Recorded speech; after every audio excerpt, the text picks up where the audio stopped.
Le WAMcast, toute l'actu SEO par WAM Référencement.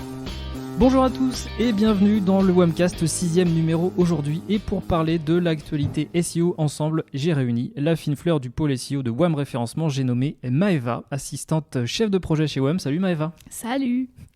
À mes côtés, j'ai également Florian, chef de projet SEO. Salut Florian. Salut Nicolas. Et enfin, on retrouve Maxime. Salut Maxime, tu es chef de projet SEO toi aussi. Salut Nico. Et donc Maxime, on commence justement avec toi. Tu es venu à ce micro pour nous parler des dernières nouveautés sur les données structurées. Mais avant toute chose Maxime, est-ce que tu peux nous rappeler ce que sont ces données structurées ? De quoi s'agit-il ? Tout à fait Nico. Donc on va parler d'un levier pour la visibilité de son site qui évolue beaucoup. Pour commencer, les données structurées sont des balises sémantiques qui répondent à une norme, qui sont ajoutées au code HTML d'une page web et qui permettent de fournir des informations clés sur son contenu. Une fois implémentés, les sites web peuvent prétendre aux résultats enrichis sur des pages de résultats de Google. On utilise souvent le terme de rich snippet. Donc ce balisage a un double enjeu. D'une part, il est là pour donner les clés au moteur de recherche pour comprendre au mieux le sujet, la thématique abordée sur une page web, et d'autre part d'améliorer sa visibilité, son positionnement dans les pages de résultats et mettre ainsi toutes les chances de son côté pour provoquer l'engagement des utilisateurs. Donc quand on est particulièrement dans un contexte concurrentiel fort, selon son secteur d'activité. C'est un sujet qui est largement évoqué par les acteurs du SEO, me semble-t-il, et c'est aussi un levier qui est particulièrement poussé par Google, non ? Oui, Google a d'ailleurs récemment communiqué à ce sujet sur 2 points.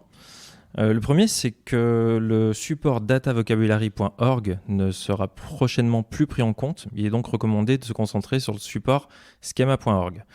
Je m'explique, pour la petite histoire, les data vocabulary ont été le premier format de données structurées supporté par Google en 2009, mais rapidement devancé par schema.org, depuis reconnu comme un standard, un langage officiel. Donc schema.org est un site à l'initiative de Google, Bing et Yahoo qui regroupe l'ensemble des données structurées disponibles. La date butoir, elle était fixée au 6 avril 2020, donc à bon entendeur, il est temps de prioriser ce chantier si votre site s'appuie encore sur les data vocabulary. Et vous avez été logiquement été informé via la Search Console ou par mail. Ah, c'est bon à savoir, en effet. Oui. Le deuxième point concerne la mise à jour de l'outil de test des résultats enrichis proposé par Google, donc ça date du 13 janvier. En 2 mots, l'outil permet de dire à quel résultat enrichi une page peut prétendre en détectant les données structurées mises en place. Il est aussi en mesure d'indiquer les erreurs de syntaxe éventuellement rencontrées dans le code source d'une page auditée. Et donc concernant cette mise à jour, désormais Google non seulement pourra signifier si une page est éligible aux résultats enrichis, mais aussi de signaler si des ressources externes ne peuvent pas être chargées pour diverses raisons. Un exemple de ressource externe, ça peut être une vidéo YouTube. Donc pour diverses raisons, la ressource est trop longue à charger, l'URL de la ressource pointe en erreur 404, la ressource est inaccessible aux utilisateurs qui ne sont pas connectés, par exemple, ou enfin la ressource est tout simplement bloquée par le fichier robot.txt. Donc voilà pour les mises à jour. Il n'y a pas de souci, on t'écoute Maxime, poursuis. Et pour répondre à ta question, oui, donc le monde du SEO aborde les données structurées comme une réelle tendance pour 2020, tout comme 2019, 2018 et bien d'autres années. En tout cas, le sujet est évoqué dans les prévisions SEO chaque début d'année. Donc ça nous permet d'ailleurs de constater que ce levier est encore trop sous-estimé, sous-exploité vraiment par les annonceurs. C'est plutôt paradoxal comme constat si on se fie aux directives de Google tournées vers les contenus d'expertise qui font autorité dans leur domaine et qui aspirent à la confiance des utilisateurs. C'est un réel enjeu, c'est clairement une opportunité d'apporter une valeur ajoutée à ces contenus, d'améliorer l'expérience utilisateur dès la recherche organique quand on connaît la part du trafic SEO d'un site web qui peut être très conséquente. En plus, cela va de pair avec des mises à jour assez poussées de l'algorithme Google donc ces dernières années. On parle par exemple de Mingbird depuis 2013, qui est destiné à améliorer la compréhension et l'interprétation des informations afin de proposer justement des résultats pertinents et de manière enrichie au-delà du lien bleu. On parle aussi de RankBrain depuis 2015 pour des enjeux similaires mais plus poussés avec un appui sur l'intelligence artificielle. Et plus récemment, donc fin 2019, de BERT pour une meilleure compréhension du langage naturel des requêtes complexes. Les données structurées sont donc perçues comme un signal plus que positif par Google pour apporter des réponses pertinentes aux internautes. La condition pour pouvoir les exploiter est bien sûr que l'information poussée soit bel et bien présente sur la page. Logiquement. Lorsqu'on fait une recherche, on est tous plus attirés par des descriptifs enrichis entre nous, avec des éléments visuels ou des avis clients, plus que par un simple lien. Donc sans données structurées, un site risque naturellement de se retrouver noyé dans la diversité des pages de résultats. Oui, carrément. Et justement, pour en venir à l'affichage de ces résultats enrichis, que propose Google comme affichage? Que peut-on embarquer en données structurées, par exemple, pour son site? Eh bien, beaucoup de choses, Nicolas. On ne va pas avoir le temps de tous les citer aujourd'hui, mais parmi les plus récurrents, on a par exemple le produit qui signale, donc, qui met en exergue un prix, une note, une disponibilité, les articles avec l'auteur, la date de publication, des recettes de cuisine avec le temps de préparation, temps de cuisson, difficulté, notes, calories, on les rencontre souvent. La FAQ aussi qui fleurit de plus en plus, donc ce sont des itérations de questions-réponses. On a aussi des événements, des offres d'emploi ou encore des carousels pour des catégories ou des collections de produits. Donc clairement, il faut comprendre qu'un type de page peut embarquer un certain nombre de données structurées qui sont imbriquées les unes dans les autres. Par exemple, si vous avez une page produit, on va chercher la donnée structurée product dans laquelle on pourra préciser les éléments prix, nombre d'avis, note moyenne, etc.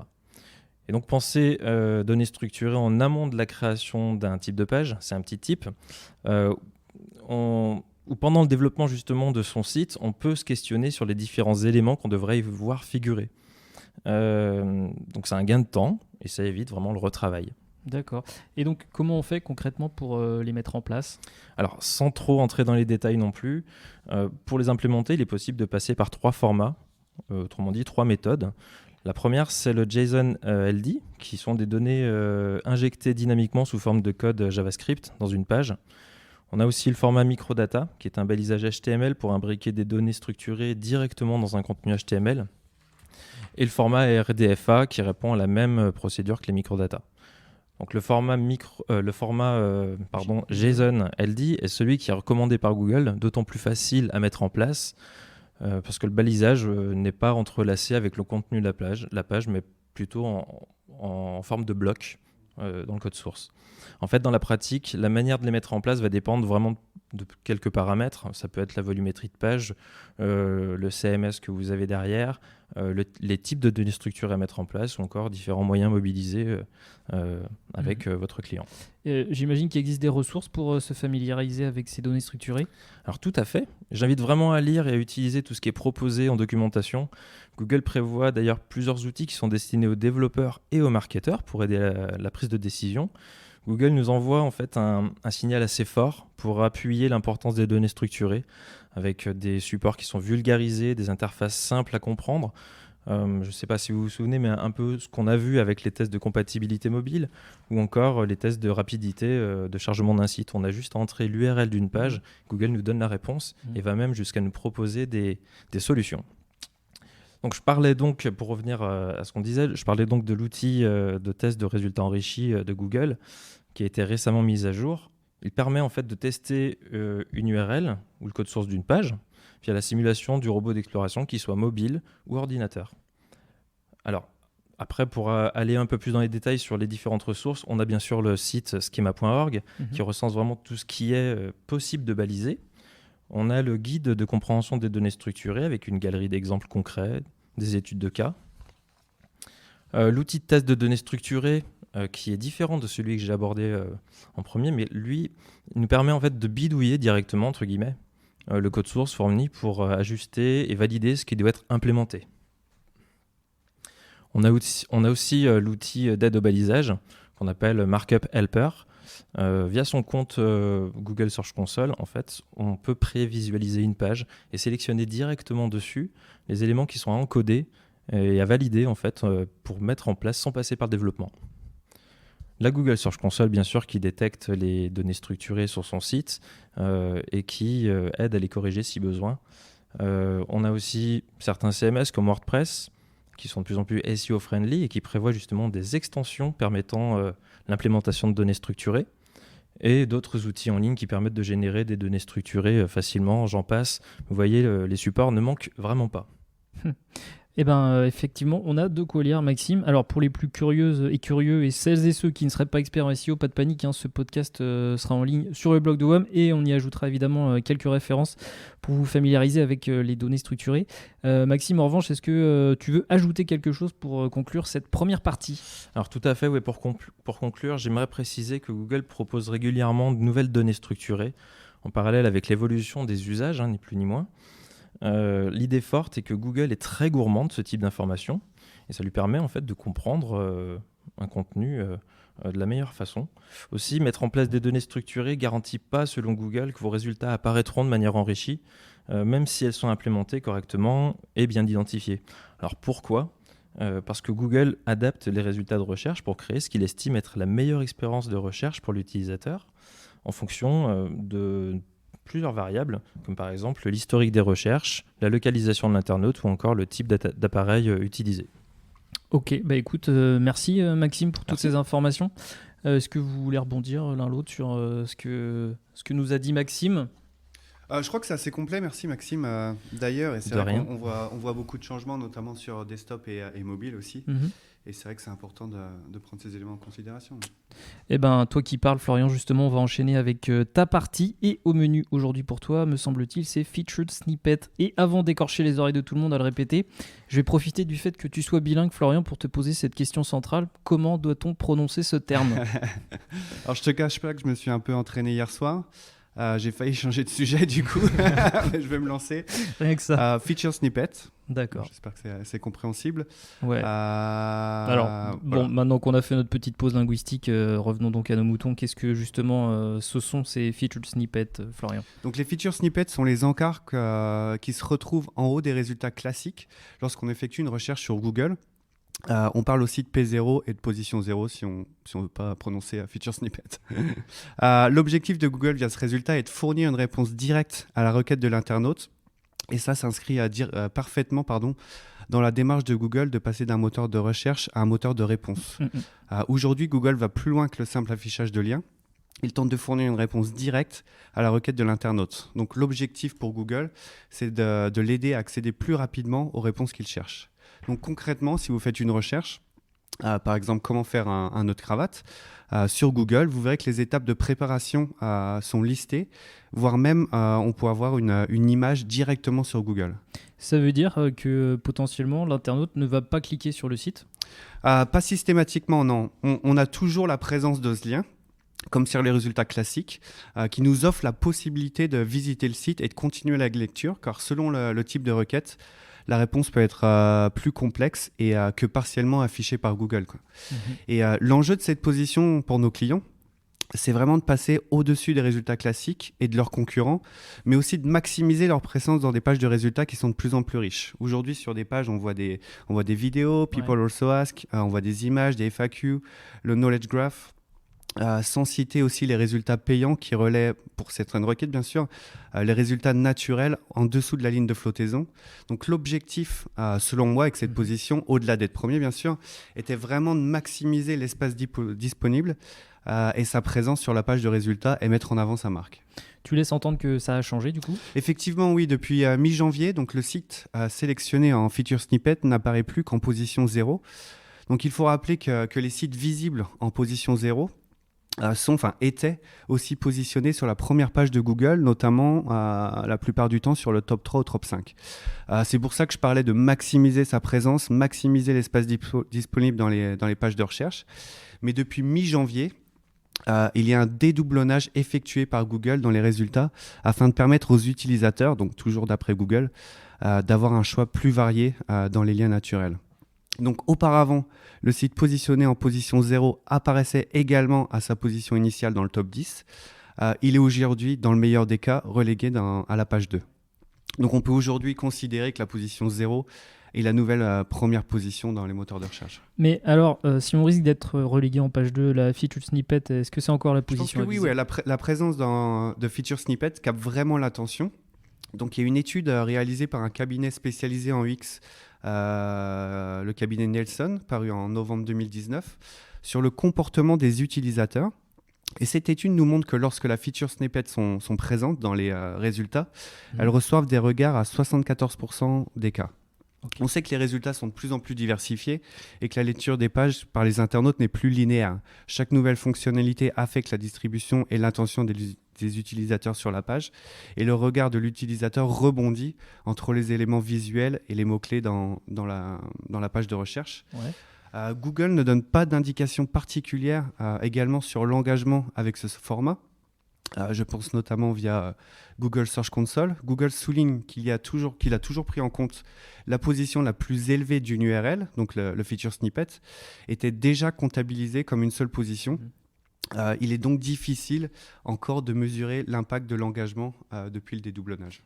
Tu voulais nous parler d'une autre étude, me semble-t-il, Florian. Effectivement, il y avait une étude menée par SEO Clarity sur 250 000 mots-clés. Afin d'analyser l'impact de cet update. Et après la mise à jour de Google, aucun changement significatif n'a été déploré au niveau du trafic organique. Et être présent dans la nouvelle position 0 est donc toujours un avantage à mon sens. Il y a toujours un avantage à être sur cette position que plus bas dans la page naturellement. Ok Florian, nous voilà rassurés. Merci pour toutes ces infos. Maxime lève la main. Maxime, la parole est à toi. Je voulais juste te confirmer que c'était vraiment la position 1 finalement qui était encore à viser. Et à cela, j'ajoute que si clairement on a la feature snippet, c'est que d'une part, on a bien réalisé notre travail de référencement. Et puis que Google arrive justement à venir chercher à mettre en exergue un contenu qui est pertinent. Donc ça rejoint vraiment cette optique d'apporter un contenu d'expertise, d'un contenu qui est vraiment pertinent pour l'internaute. Ça sert la marque et là c'est le Graal fait à obtenir. Parfait. On peut aussi préciser qu'on n'en a pas parlé, mais dans le cadre de la recherche vocale, le résultat qui va ressortir dans la majorité des cas, ça va être cet encart. Du coup, on voit d'autant plus l'avantage d'être positionné sur cette position. Maëva, je me tourne vers toi, la meilleure pour la fin, comme on dit. Petite subtilité avec toi, puisque ce podcast est normalement dédié aux nouveautés dans le monde du SEO. Toi, Maëva, tu as décidé volontairement de nous parler de quelque chose qui n'existe plus. Est-ce que tu peux nous expliquer ? J'avoue que ça n'a aucun intérêt, en fait, si on parlait d'autre chose, non ? Non, tu sais qu'on n'est pas comme ça dans le Webcast. Et en plus, je vois que tu as préparé des choses, donc je ne vais pas te laisser filer comme ça. N'aurais-tu pas envie de nous parler favicon par hasard ? Il a bon cœur, ce Nico. Bon, allez, je vous en parle. Plaisir d'offrir, joie de recevoir. Je suis comme ça. Alors, je vous propose une explication chronologiquement logique pour que chacun puisse se faire son opinion. Ça a l'air très très sérieux tout ça. Ah oui, ça a l'air, on est sérieux chez WAM, Nico, tu le sais bien. Bien sûr. Alors, il y a 3 semaines à peu près, Google avait présenté le nouvel affichage des résultats de recherche sur PC, sur le même modèle que les résultats sur mobile. Parmi les nouveautés, on retrouvait le déplacement de l'URL au-dessus de la balise title, l'affichage du logo, donc aussi appelé favicon, du site à côté de l'URL, et puis en tout petit, bien discret, les résultats payants. Donc en France, j'ai vu des résultats qui étaient marqués avec le petit ad et pas annonce, donc ça prêtait encore plus à confusion. Je ne l'ai pas vu beaucoup de fois, mais ça m'est arrivé de le voir là, ces dernières semaines. D'accord, et quel est justement le problème que tu veux pointer du doigt avec tout ça ? Le problème, c'est que les gens étaient pas contents. Je suis un peu... j'aime le cinéma. Ouais, j'entends ça. Que s'est-il passé alors suite à ces mécontentements ?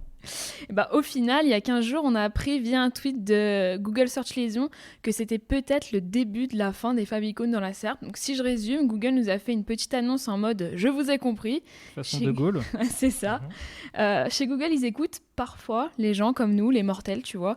En gros, dans ce tweet de la Search Liaison, nous disait en fait qu'ils avaient bien reçu les différents retours à propos des nouveautés mises en place dans la SERP et qu'ils en tenaient compte.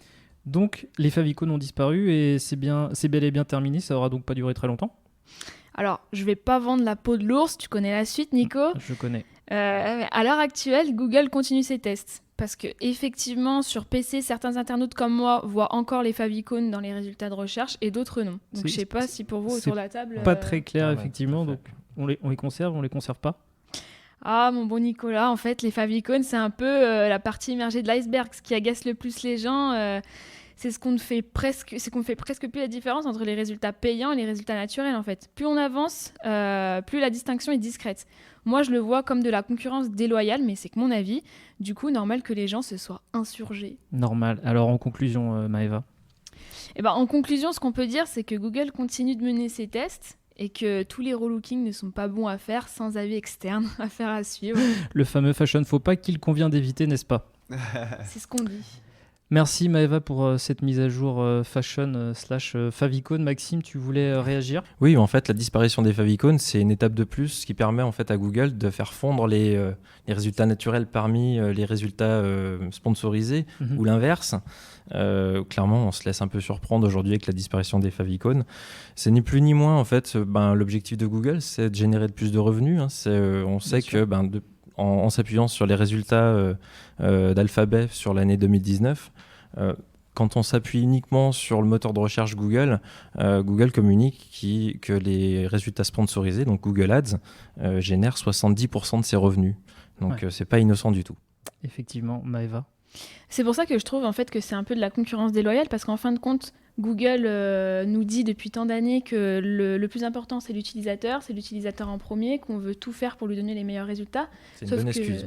Ouais, voilà, exactement. Donc on lui donne les meilleurs des résultats payants, quoi. Enfin, tout à fait. Voilà, c'est tout. Après, pour aller dans l'autre sens aussi, donc c'est sûr c'est un peu controversé d'avoir ce mélange avec les ads et les favicons des marques. Mais ce que j'aimais bien, c'est que ça permettait aussi aux marques d'afficher leur logo dans les résultats de recherche. Et même si ce n'était pas cliqué, il y avait cette certaine affichage et cette récurrence qu'ils pouvaient avoir sur les internautes. Et c'était l'avantage, mais c'est vrai que ça porte à confusion aussi avec les annonces payantes. Et pour aller encore plus loin, je reviens au sujet qui est abordé au début de ce podcast. Google permet aussi l'affichage de données structurées dans les résultats sponsorisés. Donc de plus en plus, et je me demande s'ils ne sont pas encore plus riches que ça. Donc il y a vraiment une uniformisation justement des types de résultats. Parfait. Ce sera tout pour aujourd'hui, messieurs, dames, sur les favicons et tout le reste. Écoutez, merci à tous les trois d'avoir répondu à l'invitation et de nous avoir éclairé sur les nouveautés du SEO. Donc c'est la fin de ce 6e WAMcast. Merci de nous avoir suivis. Rendez-vous dans 2 semaines pour un nouveau numéro. Sur ce, portez-vous bien. Ciao. Merci à tous. Ciao.